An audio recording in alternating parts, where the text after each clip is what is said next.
ใจรักษามัคคี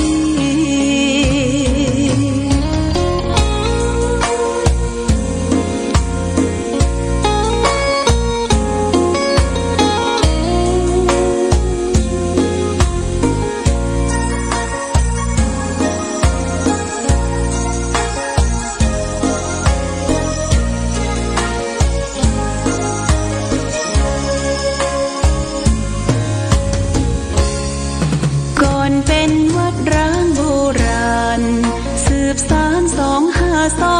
2524พระมหาราชครูเกษราปัญญาปรมาติกาจารย์จากวัดดับภัยเชียงใหม่สืบสานเวลาผ่าน131 ปีนานไกลวัดพระบาทอุดมรุ่งเรืองงามตาเจ้าน้อยบุญทาวงศาข้าหลวงปวงเชียงใหม่ปกครองหัวเมืองฟ้าทุ่มเทแรงกายแรงใจทุกชาติพันธุ์รวมใจรักษามัคคี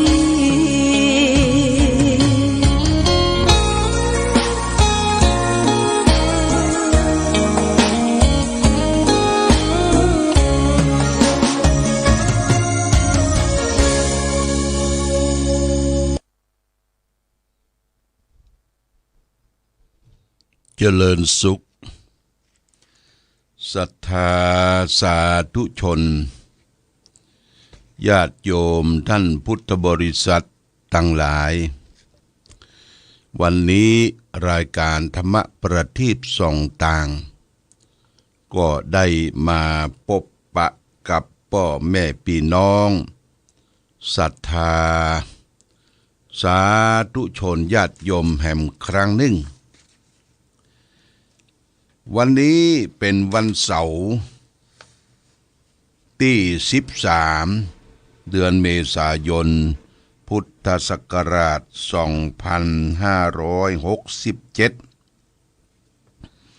ซึ่งตรงกับเดือน5เหนือเดือน7ใต้ขึ้น5ค่ำวันนี้เป็นวันสังขารล่องประกาศสงกรานต์ซึ่งตรงกับจุลศักราช1385ปีเถาะนะญาติโยมปีเถาะอยู่แล้วก็โพ้นจากปีเถาะไปวันพรุ่งนี้ก็จะขึ้นปีใหม่ละจะเป็นปีมะโรงปีมะโรงก็ปีเถาะปีกระต่ายมะโรงก็คืองูใหญ่ญาติโยมท่านสาธุชนทั้งหลายงานสงกรานต์ถือว่าเป็นงานประกาศศักราชปีใหม่เมืองของเฮาแต่ก่อนเฮาถือเอาในวันที่13เนี่ยวันที่13เมษายนเป็นกันวันขึ้นปีใหม่เป็นวันครอบวันครัววันนี้สังขารล่องเมื่อคืนก็ได้ยินเสียงปืนได้ยินเสียงประทัดประทบล่มล่ำกันส่งสังขารก็แสดงว่าสังขารคือร่างกายจิตใจเฮานี่ก็แก่ไปแห่งปีหนึ่งแล้วนะแก่ไปแห่งปีหนึ่งแล้วที่จริงเขาบอกว่าสังขารร่างกายจิตใจเขาแก่นั่นน่ะบ่รู้สึกตัวเพราะว่ามีหยังมาปิดมาบังที่มาปิดมาบังเขาบ่รู้สึกตัวนะบ่รู้สึกตัวนั่นเพราะว่าเป็นอวิชชานี่แปลว่าความบ่รู้บ่รู้เขาก็หลงระเริงกับรูปเสียงกลิ่นรสโผฏฐัพพะกับโลกสังคมปัจจุบันดินไปตามจังหวะเวลาเสาะว่าหากินดำเนินชีวิตโดยความประมาทพ่องโดยความตั้งใจโดยความมุมานะบากบั่นพ่องแต่ละท่านแต่ละคนวิถีชีวิตบ่เหมือนกัน แ แต่มาถึงปีก็จะผ่านพ้นไปแห่งปีหนึ่งปีนี้สังขารล่องวันเสาร์วันที่13วันพรุ่งนี้ก็จะเป็นวันเนาวันเน่าที่2 วันญาติโยมนะเน่า14 15วันที่16เป็นวันพยาวันตามปกตินะตามปกติปฏิทินของวัดธาตุคำเชียงใหม่แต่ว่าเขาก็เอาวันเน่าวันเดียวเพราะจะมาเน่า2 วันเน่านักลำไปวันเน่าวันที่14วันพรุ่งนี้ก็ปากันดาคงดาครัวขนมข้าวต้มจัดแจงแต่งดาดอกไม้ทูบเทียนวันวันที่15นี่ก็ขึ้นจองขึ้นวัดขึ้นจองขึ้นวัดใส่บาตรญาติปกทำบุญสุนตาลขันตกขันเข้ากวเข้าถวายอุทิศส่วนให้แก่เทวบุตรเทวดาเทพาอารักษ์ที่รักษาบ้านจองหอเหือนเดือนดาวที่อยู่ที่อาศัยตลอดถึงเทวดารักษาตัวเฮาที่เฮาบาดเจ็บบาดไข้บาดป่วยเพราะมีเทวดาประจำตัวก็ทำบุญทำทานให้แก่เทวบุตรเทวดาและก็ทำบุญทำทานสัมมาคารวะวัดวาอารามทุเจ้าประสงค์พ่อแม่ผู้สูงอายุเปิ้นว่าผู้สูงอายุเนี่ยปีหนึ่งเขาก็ทำครั้งหนึ่งอย่างชมรมต่างๆชมรมผู้สูงอายุเทศบาลชมรมผู้สูงอายุในเขตอำเภอฝางชมรมผู้สูงอายุในองค์การบริหารส่วนตำบลเนี่ยก็จะเกาะกลุ่มรุมราสะเก้าดำหัวกันขมาคารวะซึ่งเขาเป็นผู้น้อยก็แสดงความคารวะต่อผู้รักผู้ใหญ่ผู้มีวัยวุฒิต่อเฮาและท่านทั้งหลายอันนี้เป็นขนบธรรมเนียมประเพณีทำกันมาสืบสานตั้งแต่โบราณกาลมาเดือนเมษาเป็นเดือนที่ร้อนระอุพระอาทิตย์อยู่ตรงกลางขม่อมอยู่ตรงกลางเฮาจะแสดสอดแสงอาทิตย์แผดเผาเข้ามาทำให้ร้อนระอุแล้วก็สิ่งที่ตามมาก็คือฟ้าฝนลมแรงญาติโยมฟ้าฝนลมแรงทางกรมอุตุนิยมวิทยาก็บอกว่าทางโซนภาคเหนือตั้งแต่แม่ห้องสอนลำพูนลำปางยังไม่บ่มีในหั่นแต่ก็ได้ผลกระทบตัวก็ต้องระมัดระวังฟ้าฝนลมแรงไปอยู่ต้นไม้ต้นตอกที่มันแห้งมันผากเอาละวันนี้วันที่14วันนี้วันที่13สังขารล่องการปฏิบัติธรรมประจำวันเสาร์เฮาก็งด1 วันต่างคนก็ต่างจะไปแห่พระสงฆ์น้ำพระหลายวัดหลายวาเตรียมการกันไว้ก็ไปทำหน้าที่ของเฮาก่อนนะแล้ววันที่20วันที่20วันเสาร์ที่20ก็ทางคณะกลุ่มปฏิบัติธรรมประจำวันเสาร์ก็จะได้จัดแจงแต่งดาครัวสะเก้าดำหัวครูบาอาจารย์ก็มาประจุมนุมกันวันที่20นี่ก็หลังจากคารวะเรียบร้อยแล้วหลวงพ่อก็จะเดินทางเข้าเชียงใหม่ไปคารวะสะเก้าดำหัวพระผู้ใหญ่ที่เชียงใหม่วันที่วันที่21ก็จะไปร่วมสืบชะตาหลวงที่วัดป่าแพ่งวันที่22ก็จะเดินทางไปร่วมในการทำบุญมุทิตาสักการะที่วัดพระธรรมกายจะได้ปิกบ้านเฮาก็พวกวันที่23วันที่23มาก็มีงานที่วัดเป็นเดือนเพ็งวันที่13เดือน7เพ็งก็มีงานประเพณีส่งน้ำพระธาตุที่วัดหนองยาวแล้วก็เฉลิมฉลองพระครูรองเจ้าคณะอำเภอจันเอก แล้วก็ส่งน้ำพระธาตุวัดพระธาตุห้วยลึกห้วยลึกพระธาตุดอยแก้วตำบลแม่งอนหลวงพ่อพระครูสังวรประพัฒน์สองที่ตอนเจ้าจะไปที่วัดหนองยาวแล้วก็ชันเพลแล้วก็ไปที่วัดพระธาตุดอยแก้วอันนี้ก็พวกวันที่24-25พวกจะได้พักผ่อนนะอันนี้ก็เป็นกิจการงานของตุเจ้าพระสงฆ์ที่จะได้ไปมาหาสู่ซึ่งกันและกันในระหว่างเดือนเมษายนเดือนสงกรานต์ก็ไปสัมมาคารวะกันนะก่อนที่จะได้นำสาระธรรมมาจาขออนุโมทนากับเจ้าภาพที่ขนทรายใส่รถบรรทุกมาบริจาคลำละ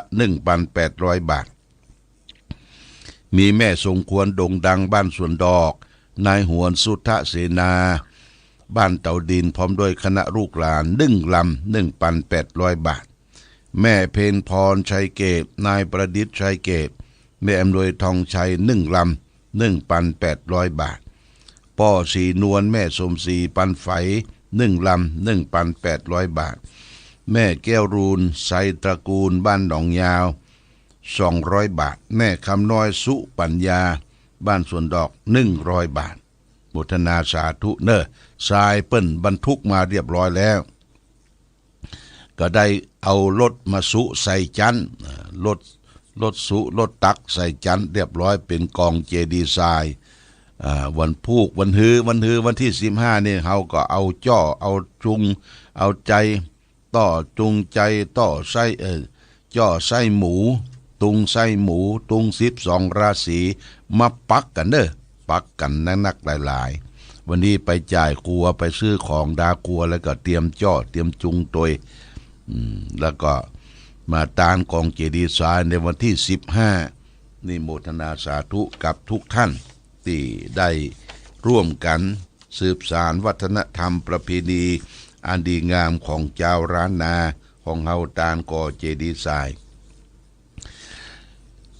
ทุกที่ทุกแห่งทุกคนในประเทศไทยเปิ้นก็จัดงานสงกรานต์เฟสติวัลนี่เป็นประเพณีสงกรานต์เฟสติวัลเป็นภาษาฝรั่ง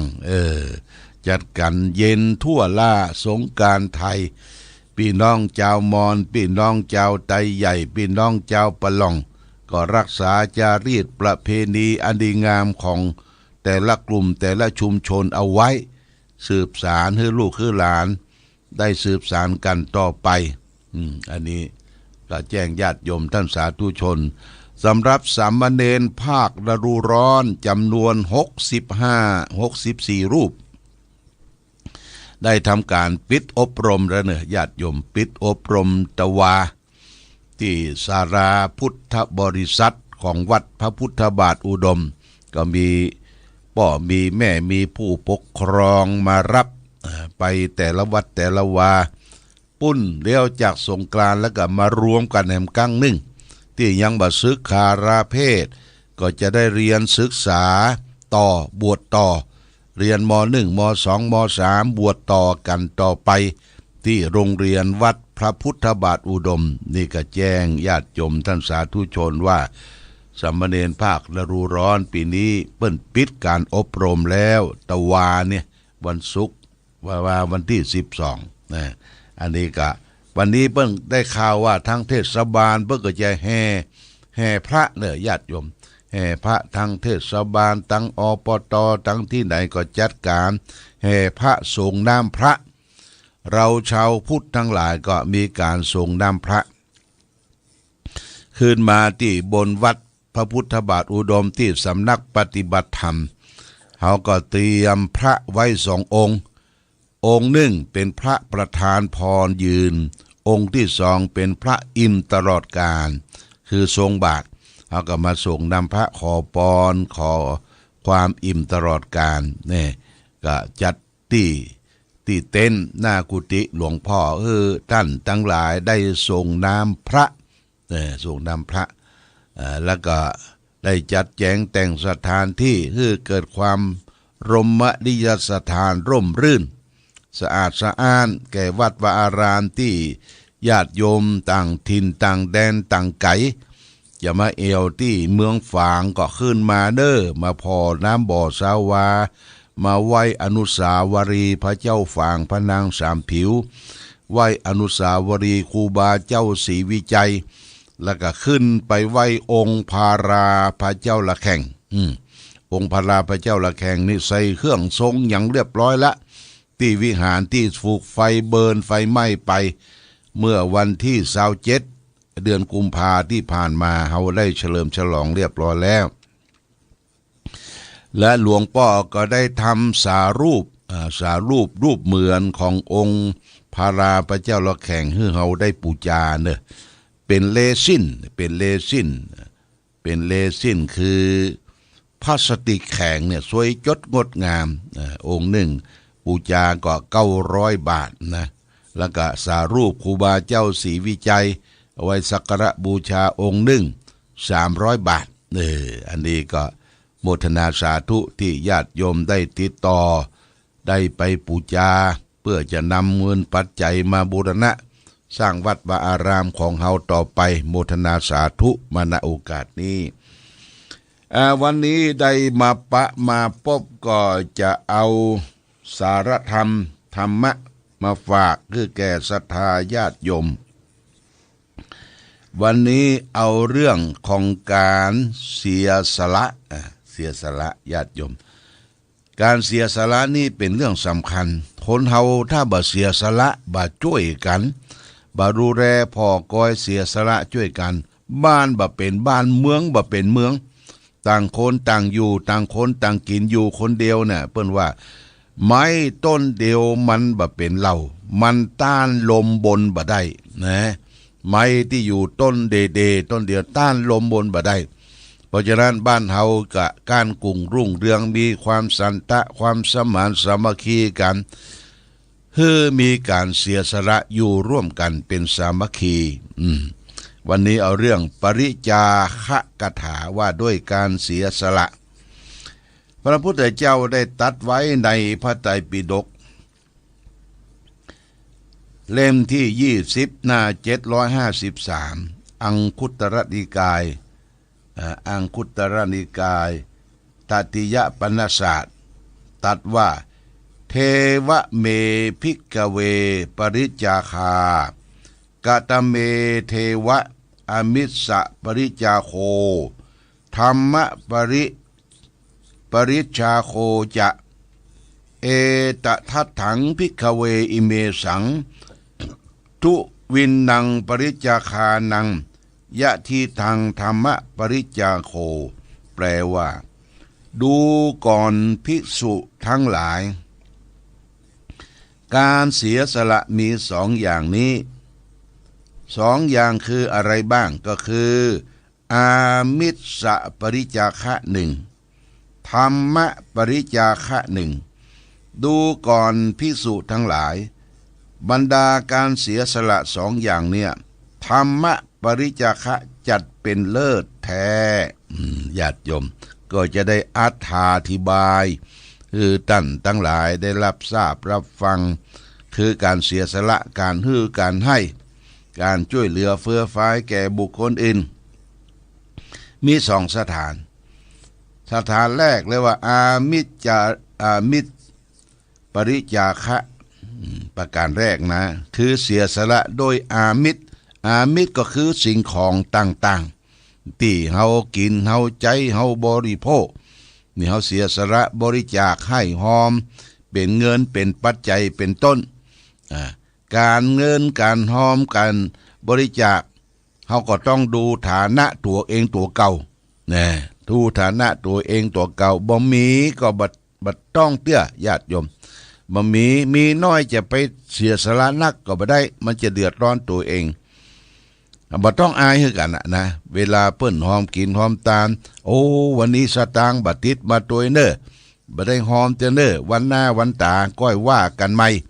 นี่อู้กันตรงๆบ่ใช่ว่าขอยืมขอยืมสัก100 200จะได้เอาตาลด้วยเปิ้นเนี่ย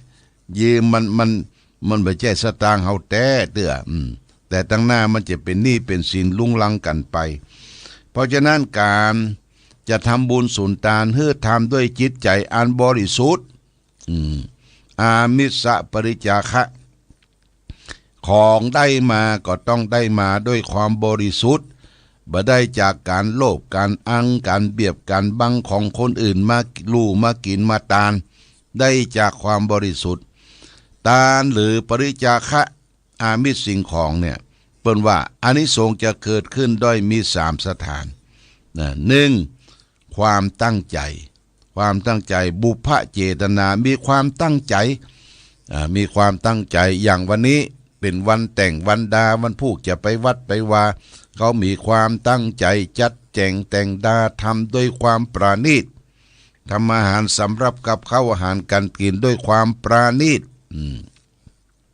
เรียกว่าอังคาดด้วยตนเองอังคาดก็คือทำด้วยตนเองทำด้วยความปราณีตเรียบร้อยนี่คือบุพเจตนาเมื่อมีบุพเจตนามีความตั้งใจที่จะทานประการที่สองพร้อมขึ้นมามูลจนะเจตนามูลจนะคือมีความพร้อมล่ะพร้อมความที่จะยกไปเกณฑ์ไปกินไปทานทานคือแก่สังฆประสงค์ยาจกวณิพกคนขอเอื้อเฟื้อเผื่อแผ่แก่บุคคลอื่นมูลจนะเจตนา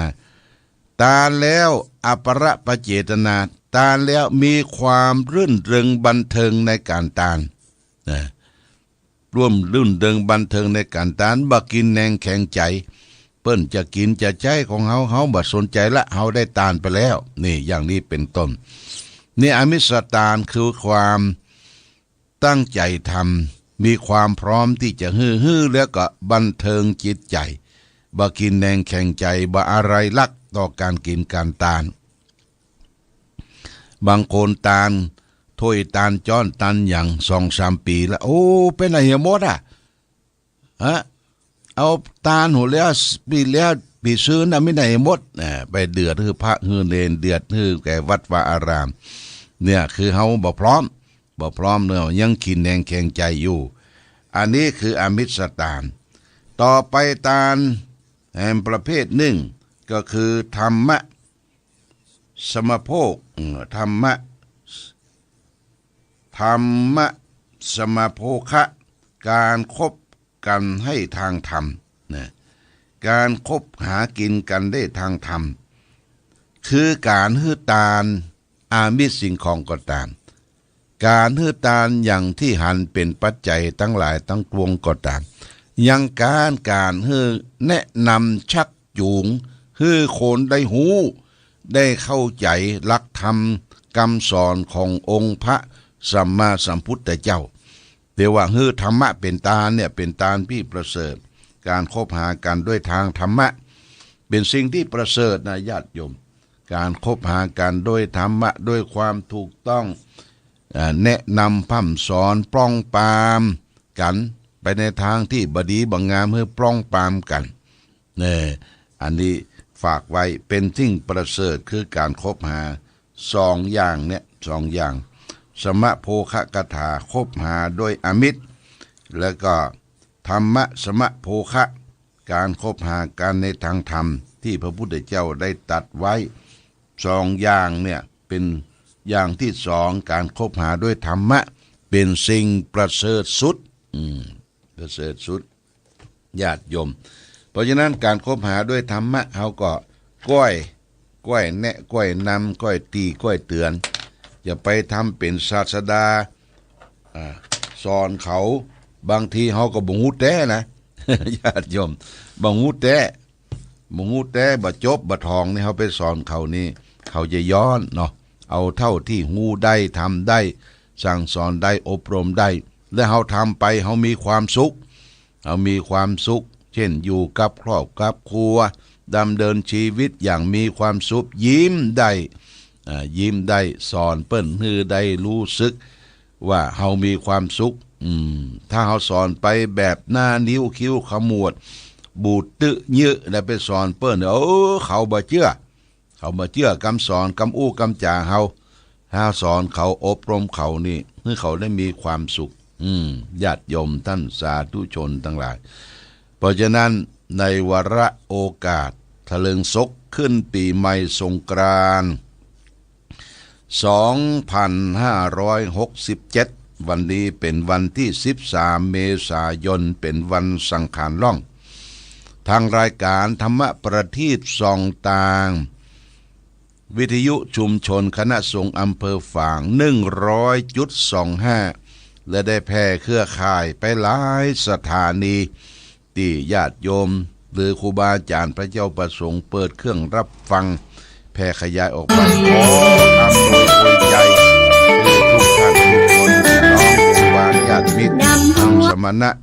ทางครูบาอาจารย์พระเจ้าประสงค์ช่วยการเผยแผ่หลักธรรมสัจธรรมคำสอนของพระพุทธเจ้าขอท่านทั้งหลายนั้นจงอยู่ได้มีความสุขตั้งกายอย่าได้เจ็บได้ไข้ได้ป่วยความสุขตั้งใจก็ขอให้มีจิตใจร่มเย็นเป็นสุขจิตใจผ่องแผ้วไปทางใดแล้วก็ให้มีโชคมีใจเฮาจะไปเกลียดจะไปจังคนอื่นแล้วก็จะเพื่อคนอื่นเกลียดจังตัวเฮาทำตนให้เสมอต้นเสมอปลายอันนี้ก็เป็นความพอใจละที่เฮาอยู่ร่วมกันพัฒนาร่วมกันแล้วก็ได้ฟังธรรมร่วมกันก็ขอขอบคุณอนุโมทนาคือท่านทั้งหลายได้มีความสุขตั้งพี่น้องลำปูนลำปางเชียงใหม่แป้น่านบ้านหงละปูนบวกข้างสันกำแพงสระปีหลายที่ญาติโยมเนี่ยที่เปิ้นได้โทรศัพท์ได้อู้ได้จ๋าตังเสมิงก็มีแม่วิอินบ้านเสมิงหลายท่านได้ติดตามรายการธรรมประทีปส่องต่างขอให้ท่านทั้งหลายได้มีความสุขความเจริญพร้อมกันนั้นก็ขออ้างเอาคุณพระศรีรัตนตรัยมีคุณพระพุทธคุณพระธรรมและคุณของพระสงฆ์คุณของพระรัตนตรัยบุญบารมีของครูบาเจ้าศรีวิชัยนักบุญแห่งล้านนาไทยมาปกปักรักษาศรัทธาสาธุชนญาติโยมท่านผู้ฟังทั้งหลายทั้งบรรพชิตและคฤหัสถ์ที่ท่านทั้งหลายได้ประสบสุขโชคดีประกอบไปด้วยจาตุรพิธพรชัยทั้ง4ประการคือมีอายุวันนะสุขะภาระเหมือนกันทุกท่านทุกคนรายการประทีปส่องต่างต้องขอ